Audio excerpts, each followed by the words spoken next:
Okay, hi everyone. Thank you so much for coming. My name is Stacy and I'm a bookseller and the events coordinator at Belmont Books. Belmont Books, for those of you who are not familiar with us, is an independent and locally owned bookstore in Belmont, Massachusetts. Before we begin, I'd like to let you know that we have two more launch events coming up. Tomorrow night, we have Marlene Perez, author of The Afterlife of the Party, in conversation with Caleb Roehrig. And Monday night, Dana Lorenz discusses her new kids' book, Of a Feather, with beloved local author Tui Sutherland. You can register for these events on our website, belmontbooks.com, which is also where you could purchase tonight's book, Don't Hug Doug, which you can also request be personalized by putting that in the comments section of your order. If you have any concerns during the presentation, you can send a message to me via the chat section. If you have any questions for the authors, please type them into the Q&A section and we will get to as many questions as we can. We're very excited to welcome Carrie and Daniel, and especially on World Read Aloud Day. I want to tell you a little bit about them and then I will turn the event over to them. Carrie Finison writes poetry, stories, and books for kids. She is the author of the picture book Dozens of Donuts, as well as Lulu and Zoe and Hurry Little Tortoise. She also writes poems, stories, and articles for children's magazines like Baby Bug, Ladybug, High Five, and Highlights. When she's not writing, Carrie enjoys reading mystery novels, trying new recipes, and curling up on the couch for family movie nights. She lives outside Boston with her husband, their son and daughter, and two cats who allow her to work in their attic office. Daniel Wiseman is the #1 New York Times bestselling illustrator of The World Needs More Purple People by Kristen Bell and Benjamin Hart. He's illustrated many books for kids, including Goodbye Brings Hello, Play This Book, When Your Lion Needs a Bath, and the Baby Scientist series by Laura Gale. Daniel lives with his family in Knoxville, Tennessee, and I found out that he lives in a log cabin, so that's exciting, in the woods. Okay, without further ado, thank you all for coming, and I'm going to turn the event over to Carrie and Daniel. Hi, everyone. Hi. Thank you so much for coming. Tell us in the chat where you are. Yeah. Because we kind of want to see know where people are coming from, and also like if there's any kids in the audience, let us know if there's some kids in the audience and like how old you are. If you are, you know, under, let's say, 10. You could be over 10. You could be over 10 too. If you want to tell us how old you are and you're over 10, that's fine too. I'm 40. Oh, you're young, Daniel. I know. I don't feel it. Yay, Brookline. Woo. Hi, Sarah. Good to see you. Oh my gosh, this is so Look at exciting. all these people. It's hard to Paula, keep up. you're 55, brave woman. Hey, David. It's so nice to see everyone. Hi, Alexandra. Oh, Julie's here. Yay. Okay. I think the chat might be a little behind where people are actually typing. Oh, Stephanie's here too. Hi, Stephanie. It is majorly distracting too, isn't it? It's hard to not look at this. I know. So, okay, so let's get going. Let's see. First of all, I want to say thank you to Belmont Books for hosting this event because it's been so easy, and, you know, like this pandemic, it's just makes things really difficult, but I'm so glad, you know, one of the silver linings, I think, for me, and I don't know, Daniel, if you agree with this, is even though we can't have in-person events, it's really nice to like be able to have these virtual events and have people come from everywhere. Like Julie's here from Colorado, and people are here from Tennessee, and people are here from Brooklyn, and like just all over the place. So it's really nice to see everyone. Yeah, in some ways you get a broader reach, even though you don't. Exactly. So it's just nice. So what we were going to do tonight is read our new book, Don't Hug Doug. Yay. And talk a little bit about the story, and then talk about kind of the story behind the story, like how we wrote and illustrated it. And then Daniel's going to do a little interactive drawing. So he's going to need some suggestions from the audience for that. And then we'll have a bit of a Q&A time at the end. So I'm going to get started by sharing my screen. This is always the nerve-wracking part, right? Like, it'll work. We practiced. Ooh. We did practice this, didn't we? There it is. Okay, there it is. So there's us. Yes. If anybody wants to follow us on social media, there's our websites and handles and stuff like that. So let's get started. This is Don't Hug Doug. He doesn't like it. And on the cover, he says, it's just not my thing. It's not. It's not his thing. Okay, so actually, these are the end papers of the book. So when you first open the book, this is what you see. And I'm going to challenge the kids in the audience to look for this pattern somewhere in the book, because I noticed that I found it. I didn't realize this at first. It probably took me maybe like 5 or 6 readings to notice it, but then I found it. I was like, oh, that's smart. Yeah, we went through several different end paper ideas before we landed on interesting. Simplicity. Yeah, this was really good. So there we go. And there's the title page. You can hug a pug. Aw. You can hug a bug, maybe, or a slug. Ew. But don't hug Doug. He doesn't like it. No hugs, please. You can hug a Valentine, sweet, or a porcupine, not recommended, or a Frankenstein. But don't hug Doug. He doesn't like it. Seriously, no hugs. Oops. Don't worry. Doug likes you. He just doesn't like hugs. Doug thinks hugs are too squeezy, too squashy, too squishy, too smushy. There are lots of things Doug does like. He likes to sort his rock collection and try on his sock collection and draw with his chalk collection. And he really likes harmonica bands. Squeak! I forgot my harmonica. Darn. But he doesn't like hugs. So no matter how huggable he looks, no matter how much you want to, even if it's his birthday, please don't hug Doug. I'm just not a hugger. What about hello hugs? No. What about goodbye hugs? Nope. What about game-winning home run hugs? What about dropped ice cream cone hugs? Still no, but I would love another scoop. There's only one kind of hug Doug likes. He likes a not squeezy, not squashy, not squishy, not smushy, just right bedtime hug from his mom. Is it bedtime? Maybe. Are you Doug's mom? No, you're not. So don't hug Doug. Thanks, but no thanks. Can you hug these people? Doug's best friend, Finn, Grandma McGinn, an identical twin? This kid? There's only one way to find out. Ask. Can I hug you? Not now. Gotta roll. Can I hug you, Grandma? Yes, I've always loved hugs, and I always will. Can I hug you? Yes. No. Can I hug you? Bagoo, bagoo, ba. That means yes. Nice baby work, Daniel. Yeah, I sound like not like a baby. Can you hug Doug's pet pot-bellied pig? Ask. Can we hug your pet pot-bellied pig? Yes, she loves hugs, but be gentle. She's a little scared of strangers. Some people love hugs. Lots of people don't. And lots of people are somewhere in the middle. Who here likes hugs? I do. Me too. I love a hug right now. I love hugs. I don't. Me neither. Never have. Hugs? Ugh. Sometimes, from certain people. When I'm sad. On Tuesdays. So can you hug Doug? No, he doesn't like it.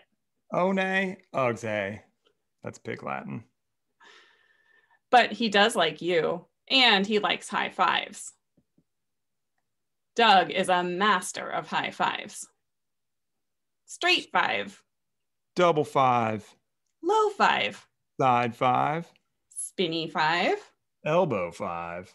Jump five. Granny five. Piggy five. Franken five. Puppy five. He even has a high five for you.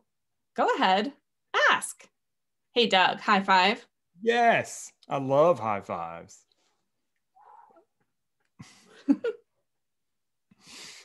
And then we have the end papers at the back of the book. So I'm going to stop sharing my screen a little bit so we can see the chat.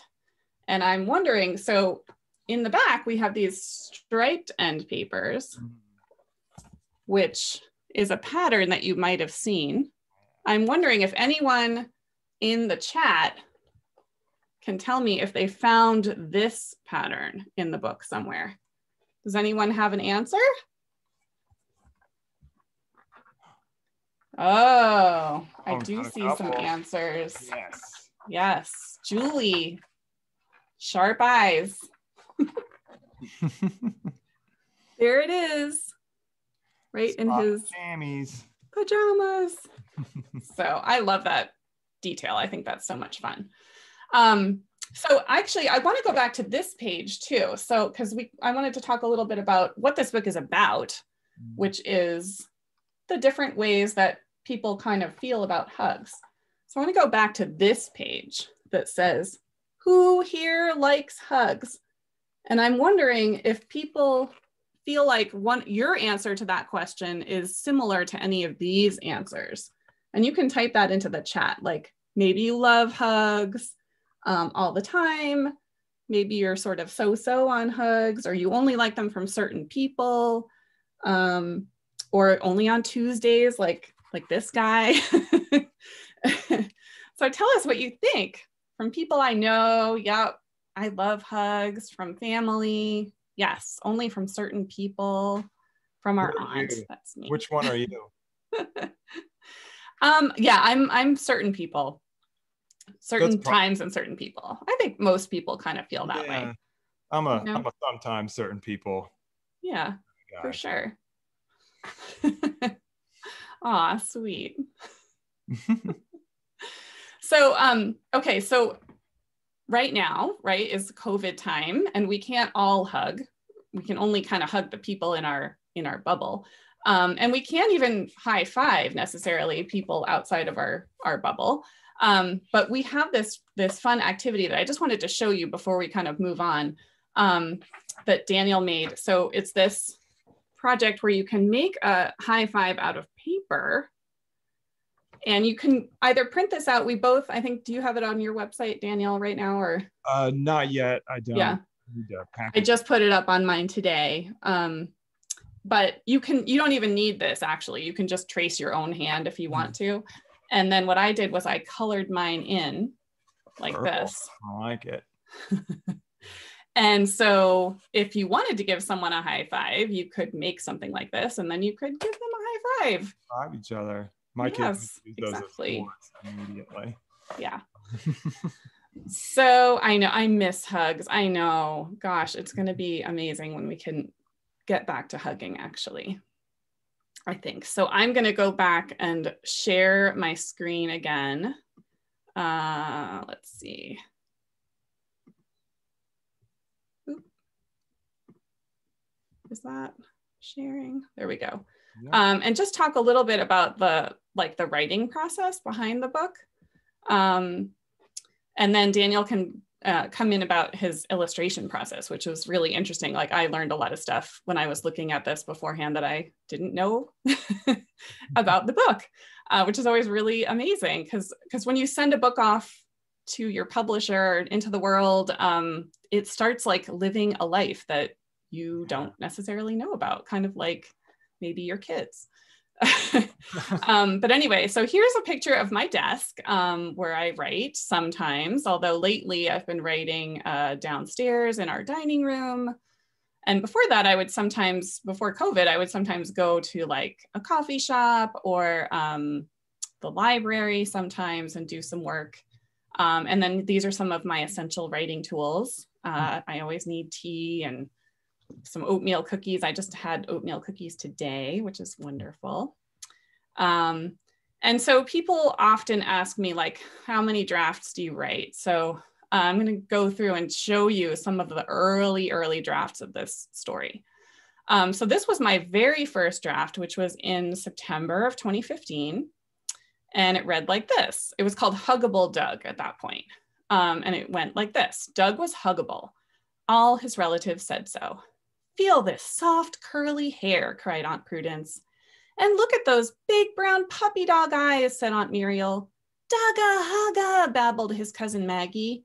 And they hugged him and squeezed him and squashed him and squished him.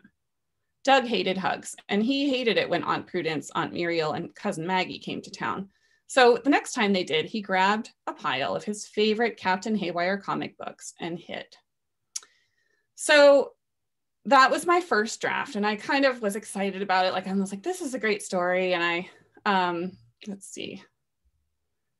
Okay. Mm-hmm. And then this was another draft. So I worked on a few more drafts. So this is where we got to in draft 13. And a lot of my critique partners, I think some of them are here tonight, helped me with this. We share stories every month, and they make comments on my stories and I make comments on their stories, and we talk about like what's going to make it better. So here's a new version. This was in December, still 2015. One day when Doug was hammering and gluing and generally minding his own business, some relatives stopped by. They'd been invited to lunch. Aunt Muriel wrapped him in a pillowy, billowy embrace. Such twirly curls and such big brown puppy dog eyes. He's squishier than a jelly donut, said Uncle Hank the Tank. Dugga, hugga, babbled Sticky Suki. They hugged him and squeezed him and squished him and smushed him. So you can see I've like developed the other characters a little bit more, but it still didn't feel quite right. And so at this version at the end of the story, the way that Doug solved his problem, which was that these people were kind of hugging him and he didn't really want to be hugged by them, was he adopted a puppy. And so that they would actually hug the puppy. So he kind of deflected the attention off onto the puppy, which was kind of fun. And like, I liked that ending, but when I sent it to my critique group, they were like, well, this is fun, but like actual kids aren't going to be able to solve their problem necessarily by adopting a puppy, as much as they probably would like to. So I kind of got stuck, and sorry, I'm going to go back for 1 second. So I kind of got stuck at that point. And I was like, how is Doug going to solve this problem? Because he can't, he's trying to tell them that he doesn't want to hug, but they're not really listening to him, right? So I actually put it away, and I put it away for like a year and a half. And then I realized that that it was a problem, that these adults and the people in his life like weren't listening to him. And then it wasn't only his job to kind of make them listen, but right, like I'm the author and I can make them listen, because the author kind of has this power, because the point of a book is like, you have to read the words in the book, right? The person who's reading the book like makes a commitment to reading the words. And so I could kind of make the reader like say this stuff and do this stuff. And so that's why I changed the whole way that it was written. I put it in the second person, right, instead of the third person. And I wanted to make it kind of fun to read. So I put some rhyme in there. And then it seemed like it really started to work, because I felt like that actually kind of solved Doug's problem, which is people weren't listening to him. Well, now everyone's kind of listening to him because I'm making them listen to him. So anyway, so this was draft 17. And then there were a lot more drafts after that. And then this is my editor, Stephanie, who made lots more brilliant comments on it, and thought about adding different parts that weren't even there in the first place. This was like draft 38. And then finally we came to the draft that went to Daniel, which I think was draft 59. It's amazing how many times you can write these over. I know. Well, I have to say every draft isn't necessarily like a complete rewrite or anything. I usually save a new copy every day that I work on it, even if it's just like one sentence that changes. So, but that represents like 59 days that I spent working on this thing, or times that I kind of opened it up and paid attention to it. So, Daniel, do you want to share your screen now, or do you want me to just keep going through this and then? I can share my screen. Okay. So we're going to kind of switch over. Sorry if this is clunky, everyone. No, it's fine. Let me share this and this, and I'll have to start this presentation again. That's okay. Yeah, Sherry said, I never considered writer influence. So I don't know if you guys know the book with no pictures, right? But it's a hilarious book by, I can't remember his name, but the guy he was on The Office, and he's really funny. Anyway, BJ Novak. And in that book, he like makes the adult who's reading the book say all these kind of ridiculous things, right? And kids love it because the writer is kind of forcing the adult reader to like be ridiculous. And it's just really funny. So, I think that it's just, you realize that you kind of have this power, especially with a picture book, because it's, that it's being read by an adult to a kid. Yeah. So. Yeah, it's kind of, sometimes it feels like a big responsibility. Yeah. Sometimes it feels like a great platform, and sometimes you're just like, oh man, this is kind of scary. How many people will see this? Yes, that is true. All right, can you see my screen? You can? Yep. You can see me, and you can see and you can hear me, and we're going to talk about illustration. So I figured this book, the team, I'm sure you'll agree, Carrie, of Stephanie, and I don't know if you've met Cecilia, but she's the art director on this book, and they're like phenomenal. I don't know if Stephanie made you a better writer, but they both made me a better illustrator.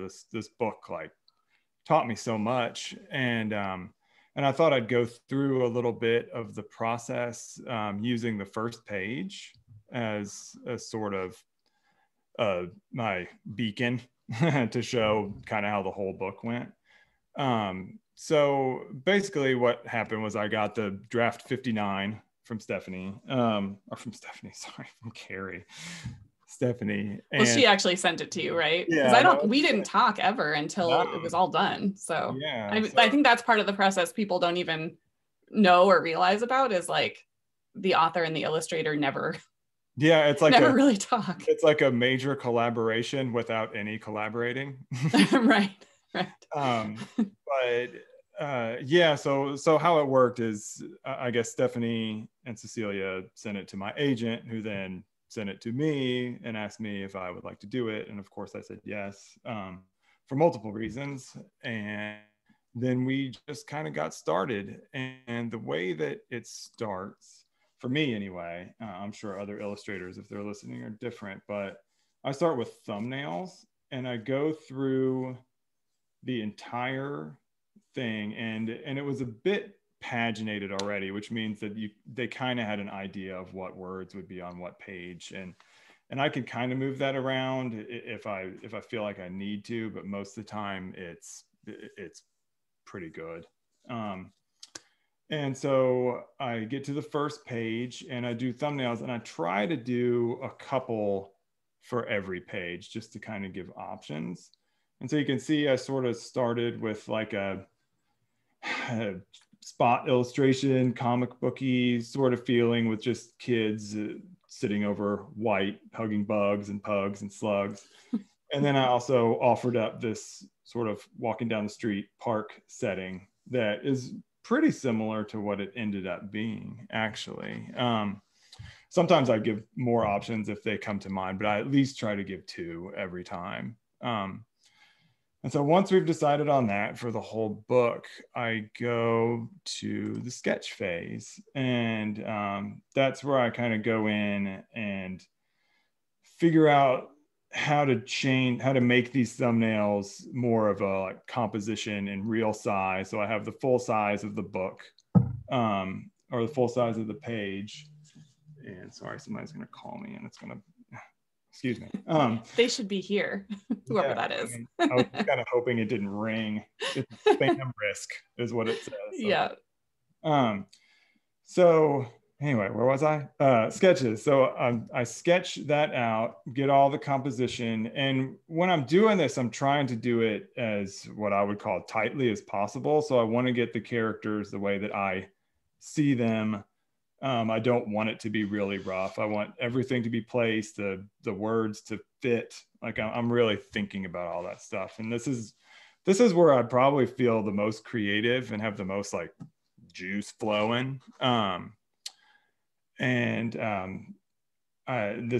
one kind of got pretty close to what it actually ended up looking like. That doesn't always happen. A lot of times I'll send them and they'll say, well, that's not right at all. And then I go back and I sketch again, or maybe even thumbnail again.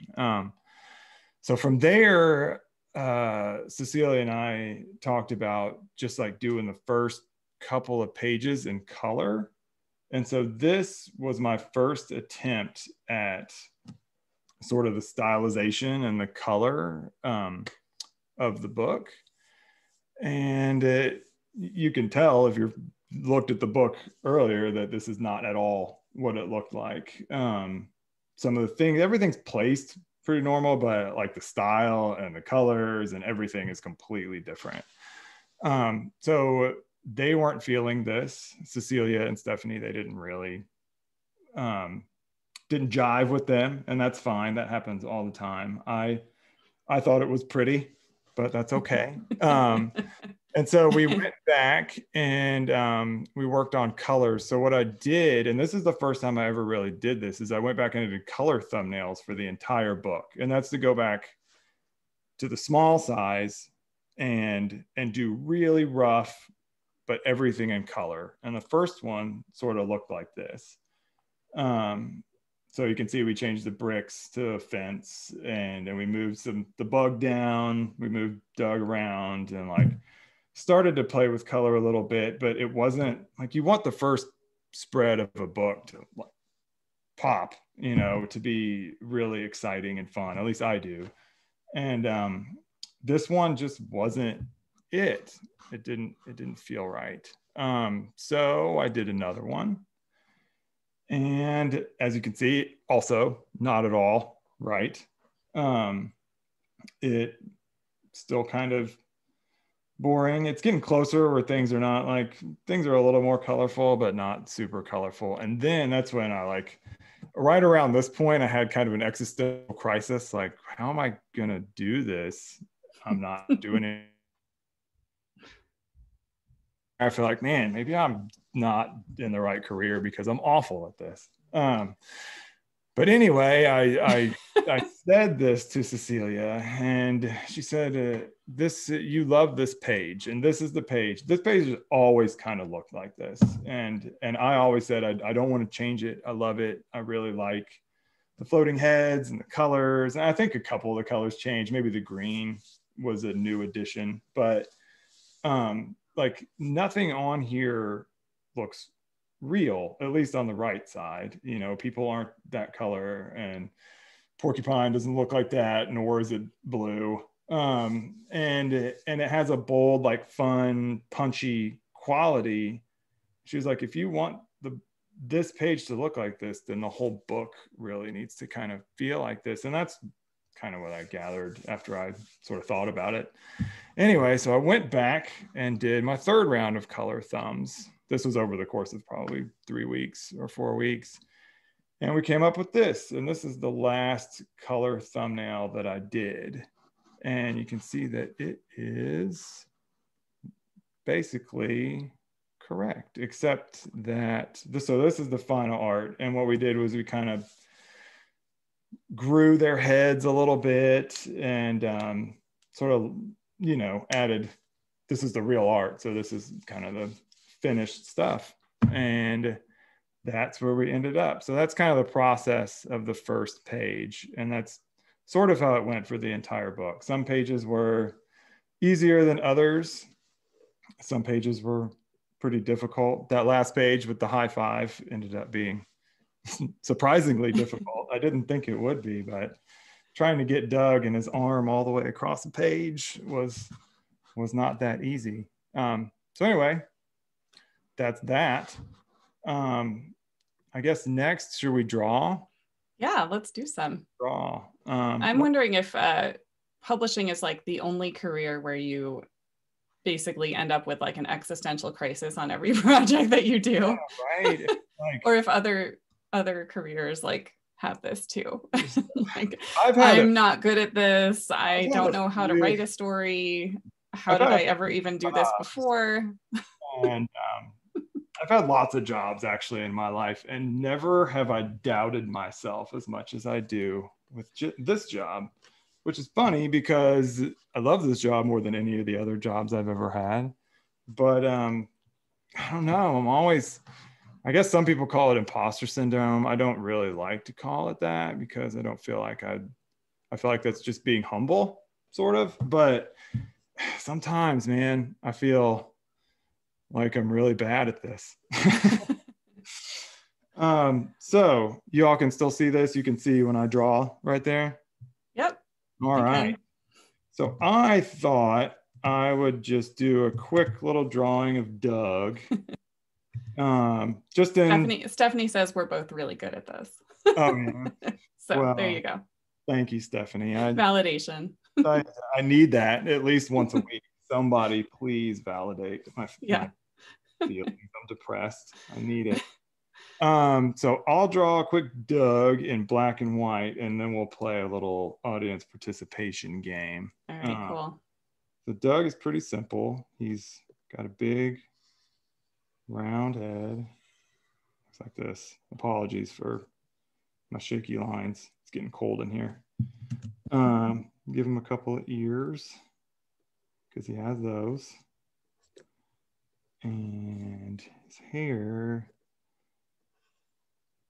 does one of these. I'll fill this in so top of his head doesn't look so crazy.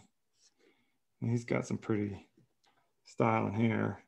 It's actually bring that up a little bit. Sort of. No, that's wrong.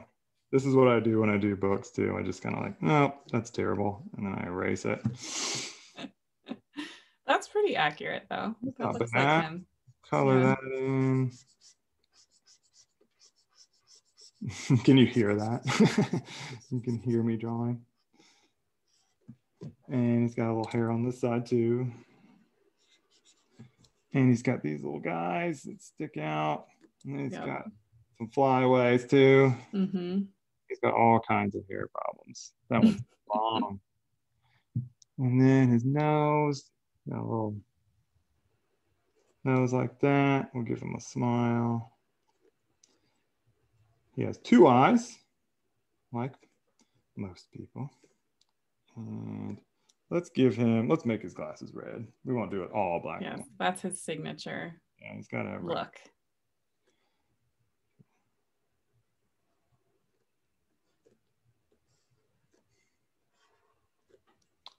Go back. That's cute. Whoa, what just happened? And I like that he turned out so cute because from like the I mean, you could see from the first draft of my book, like of the story, my goal was to make him like so cute that you would want to hug him, but you can't. He went through a few little iterations too. I don't actually remember what the very first dog looked like. Yeah. But there was a couple. I'm gonna put his hand on its hip because he's sassy.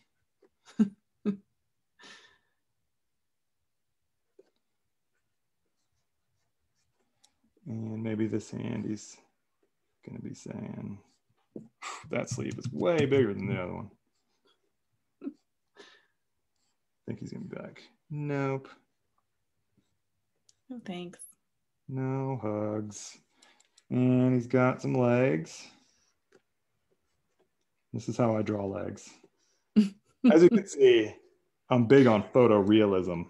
Yes. You probably have an art school degree to have an art school degree to be able to draw legs like that, right? You do. I know. I went through at least 12 years of art school. Yeah. Well, it's better than my Doug, that's for sure. No, there is zero art school for this guy. Not that there's anything wrong with art school, but I tried it and it didn't do so well. So you were kind of like self-taught then, or? Yeah. Oh, Yeah. wow. I've done a lot of creative jobs. I started, 15 years ago with design and Photoshop. I was in a band, and we made albums, and I did the album art, and all my friends were in bands, and they're like, "Oh, that's pretty good. Will you do ours?" And I started making money doing album art, MySpace pages and stuff like that. And just sort of ballooned from there. I fell in love with design, and I got a job 10 years ago. I was an art director for like a corporate marketing art, and for a while, and then a design company. Then I left that, and with the same partner started a video game and technology company that made a toy that was like a create your own video game called Bloxels. And from there is where I really started doing artwork for children. And I really, really enjoyed that a lot. And it always kind of been in the back of my head, sort of pipe dream to illustrate kids' books. And then that's when I kind of realized that I could probably do it well. And so I started to research how to do it. And I built a portfolio using some art from that, and some stuff that I did on my own, just the storybook type art, and started querying agents. And I like the third one, I think I sent art to sign me, and I got my first book deal like a month later. And wow, 2 more. I got 3 in like 3 or 4 months, and just sort of never stopped. This past year has been kind of slow up until now. I have some books now, but before that, just like multiple books at a time. So it just kind of ballooned from there. And that's a little my career path in a nutshell. So I've drawn this little Doug, and he's saying thanks, but no thanks, but we don't have anything for him to talk to. So I thought with Carrie's help, since she can see the chat and I cannot right now, that maybe some children or grown-ups in the audience could come up with some unhuggable things for me to draw for Doug. Good idea. Deny. So Megan says an alligator. Oh man, an alligator. That should be fun. Let's see. Alligator has like eyes like that. I guess. Couple eyebrows. Also has like nostrils that kind of look like his eyes. And some teeth.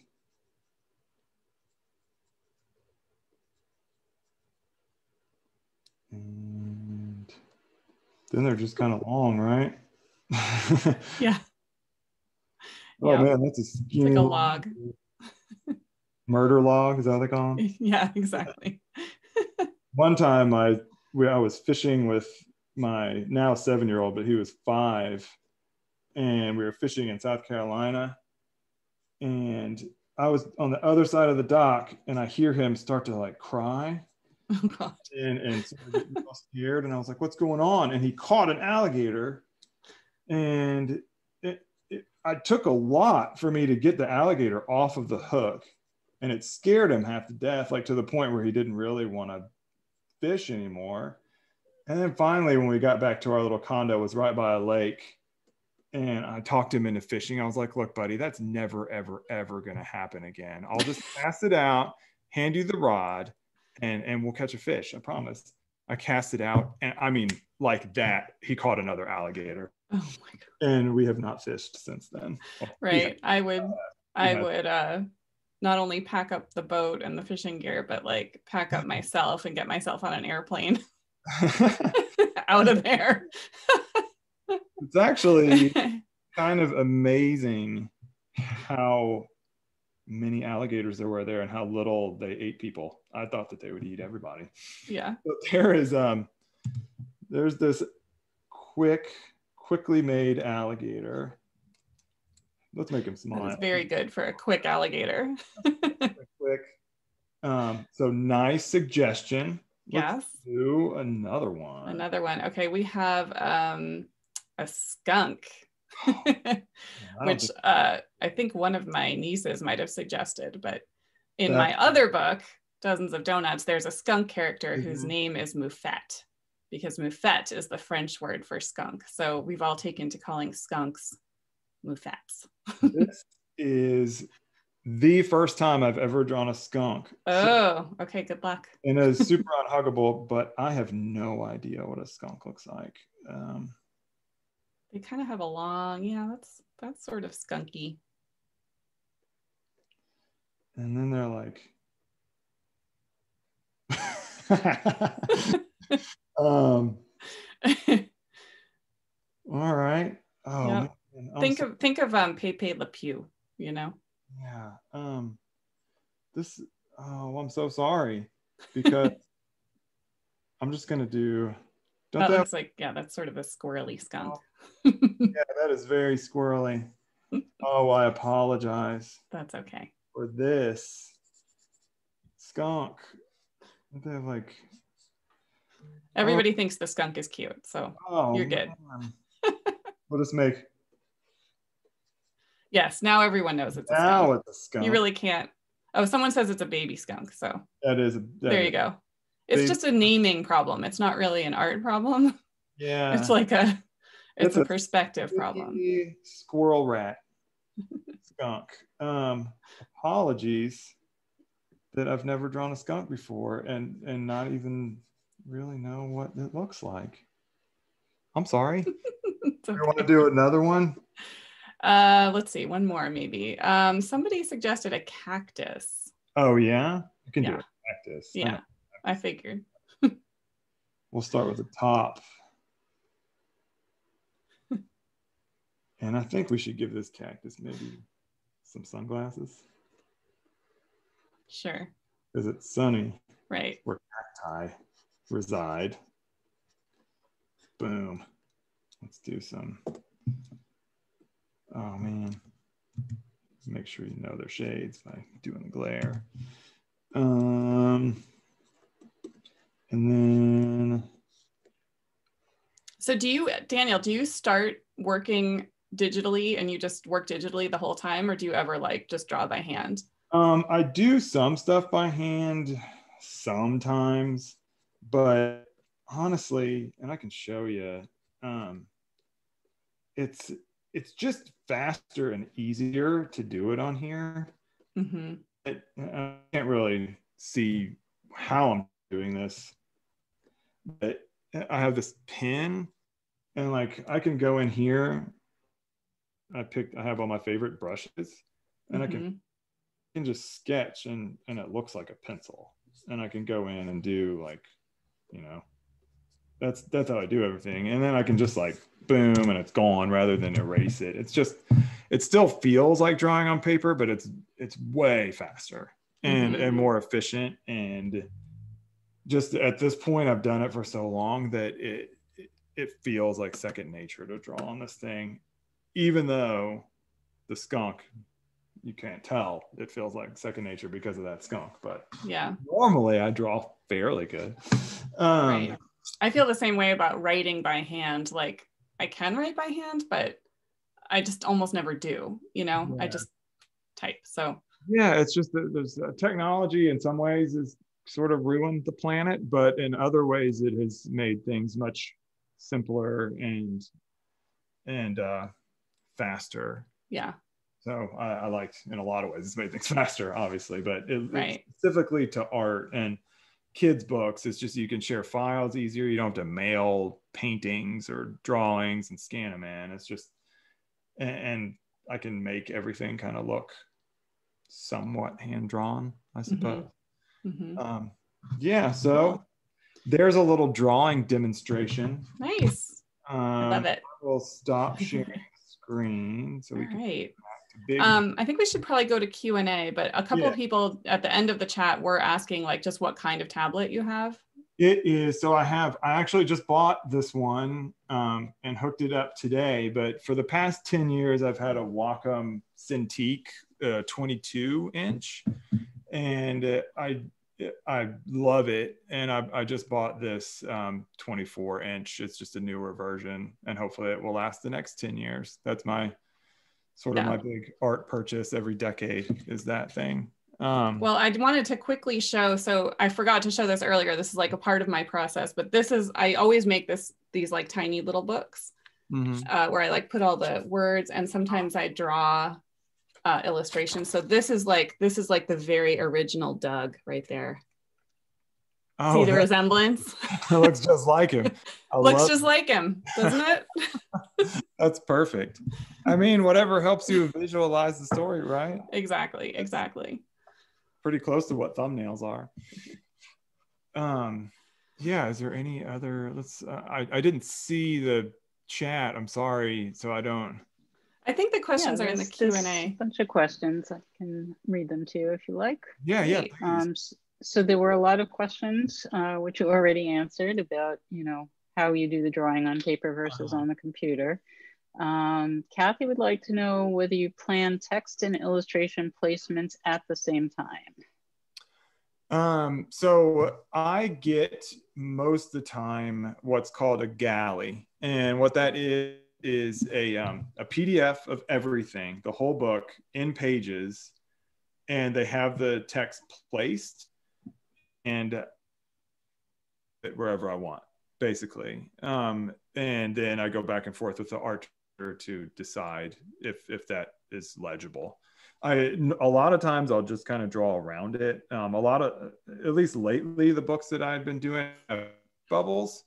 And so this one included, you have to sort of think about what you're going to read and in what order. And that sort of dictates where you put the speech bubble and how the art works and where the text placement is on pages like that.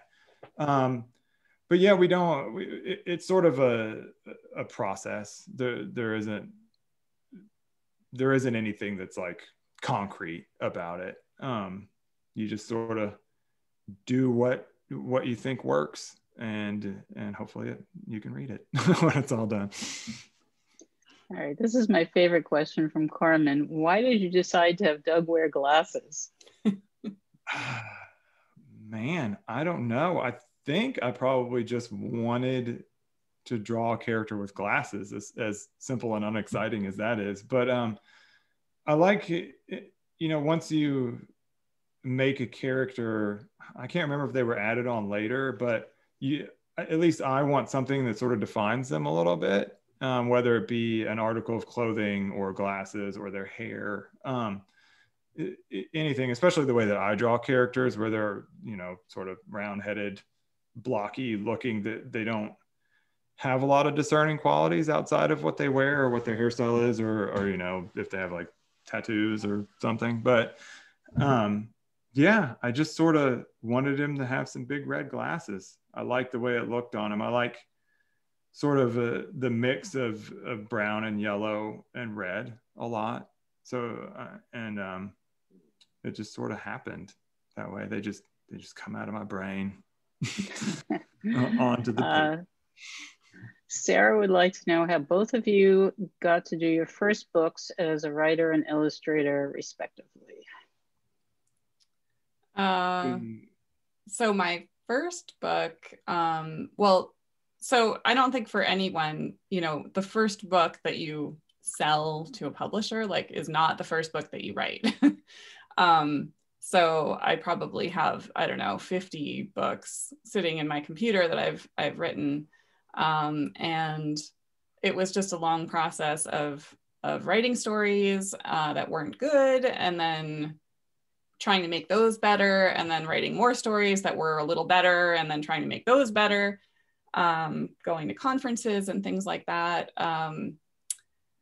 sending things out to agents, and then getting an agent and having the agent send things to editors. It's a very long process. So I probably started in maybe 2010, or even maybe earlier than that, 2009. And then sold my first book, Dozens of Donuts, I think sold in 2017, I want to say, like in the fall. So it's quite a while. But worth it. Yeah, I'm sorry. Was the question what was my first book, or how did I get to? Really, how did it happen? So for me, it's quite different as an illustrator. At least when I started, I was solely an illustrator. I have written some books that are currently in like pitch stage, so some editors have them. So that process will be more similar to Carrie's, but for an illustrator, I signed to an agent, and they sort of just send, there's so many manuscripts written by authors that don't also illustrate, that they send them out to illustrators like me. And it was not very long before I picked up. The first book I ever did was called When Your Lion Needs a Bath. And it was a series of 4 board books by Susanna Leonard Hill. And I signed with my agent, and I think it was like 3 or 4 weeks. She had a manuscript ready for me. And so I started working on those. And then within a month, there was Play This Book and Pet This Book came through. And then Goodbye Brings Hello. That was the books that I did the first year. And so there's not as much. I mean, you could say that building your portfolio is sort of akin to all that writing that you do, before you're agented and pitching and submitting. But so it's similar in that way, that there's a lot of work, pre-work that goes into being an illustrator before you get an agent and start making books. Not that you even have to have an agent to start making books, but that was just the route that I chose and went with. But yeah, that's kind of how it worked for me. Carrie, a different Carrie, would like to know how much character research you do as an illustrator. So character research, it varies from book to book. A lot of times I just sort of feel it, as weird as that sounds. Like sometimes it goes back and forth. This one, I felt a different character at first, but as it started to morph, this one started to feel more right than the first one. And then sometimes, I'm given what a character should sort of look like from an art director or an editor. Depending on if it's a series, you want to be diverse with the main characters in a series. I did the Baby Scientist series, where I did a fair amount of research, just because that one is the closest to nonfiction that I've done, where I had to draw things that sort of looked real, I guess, even though nothing I draw really looks real. I couldn't, I had to draw like the outlets on a spaceship look a certain way. And so I had to research stuff like that, or like the International Space Station. I had to research and figure out how to like simplify that down to my version of drawing. And there was an ocean one where I did certain, it's funny because I'll do things like that, but then I'll turn around and put like a cap on a dolphin. So you can sort of give and take with things like that, at least with those books. So sometimes, I guess the answer is sometimes I do a fair amount, and sometimes I just sort of go with my gut until somebody tells me my gut was way off. So 2 people would like to know whether the speech bubbles, the text in the speech bubbles was written by Carrie or Daniel. That was me. Yeah. Yeah. I didn't know they were going to be speech bubbles, though, for sure. I think, did I write them as speech bubbles, or did I write them as dialogue? Now I can't even remember. I don't actually remember. I don't think it was my idea to make them speech bubbles. It Okay. might have been Stephanie. I think it was mine then. I think I might have designated that as speech bubbles, because I remember being actually unsure if I was allowed to do that. Yeah. You can do anything. And then also like, how would I format it in the manuscript to make it look like, or to make it clear that those were speech bubbles without like, I don't know, having lots of extra stuff. But I'm pretty sure I did say. It's funny that we can't remember. It's funny how long it takes, even after you've sold your book, how long it takes for it to be done. Yeah, it is. It is a very long process. Yeah. Yeah. Carrie, Judy would like to know what she said. Dozens of Donuts was written in rhyme. Did you ever attempt to write Don't Hug Doug in rhyme, or was it always in prose?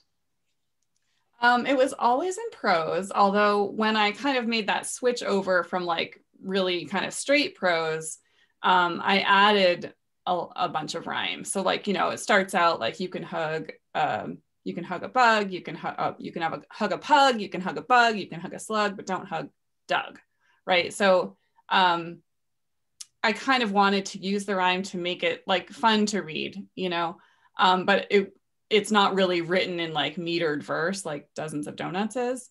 So I didn't want it to be like expected that all the text would rhyme the way that you would if you were really trying to write in like rhyming verse. But I think the rhyme adds like kind of a fun element to it. So I think so too. Yeah. Daniel, Kathy would like to know how long it took you to complete the illustrations. There's sort of a different timeline depending on actual drawing and then how long it takes to actually do it. So like start to finish. I think I worked on Doug. I moved in the middle of Doug. I moved to a different state. So I'm going to say a year, close to it anyway. But not all, it's not like I'm head down drawing for a year, you know, like straight 24 hours a day for a whole year I'm drawing. You know, the different phases, I'd say the thumbnail might take a week and the sketches might take 2 or 3 weeks. And the sketches are probably the deepest, longest, you know, so they might take a couple for start to finish till they're approved. And then once I get to color art, it's really just, at this point, it was really just thinking about color because I had done those color thumbnails that probably took a couple of weeks. And so really I could just pull the color thumbnails out and like I drop those colors with my computer and go in and just start not really tracing, but it feels sort of like coloring, you know, like a coloring book. And this book doesn't have outline, so I would go in and, you know, draw each thing in color, and that didn't actually take as long as the sketches. That probably took a month and a half to do those. But then you go back and forth a lot with your editor and art director and change things, so you revise and it takes time to get approvals, and you know, all that time adds up. And then you have the cover to do and the jacket and all of that stuff. So when you start stacking, even though it doesn't seem like, well, it only took me a couple of months to draw those, you know, you stack all that together and it takes a long time to do it. And I think when I was doing Doug, I was also working on some other books at the same time. So it, yeah, my mind starts to get jumbled after a while, but I'm very happy with how Doug came out. Very, very elated about it. And I love this book a lot. Me too. I love the look of it, actually. It's great. Well, thank you. We're going to do one more. AJ would like to know, Carrie, did you include art notes? And Daniel, how do you feel about art notes? Hi, AJ. I know. Good question. Did I include art notes? I don't think I included very many. I'm trying to remember. I don't remember. I think that Stephanie and Cecilia might have had some notes, but I don't know if they differentiated whether it was author art notes or theirs. Yeah. I'm sure that there's always some notes. Yeah, I don't remember how I feel about art notes.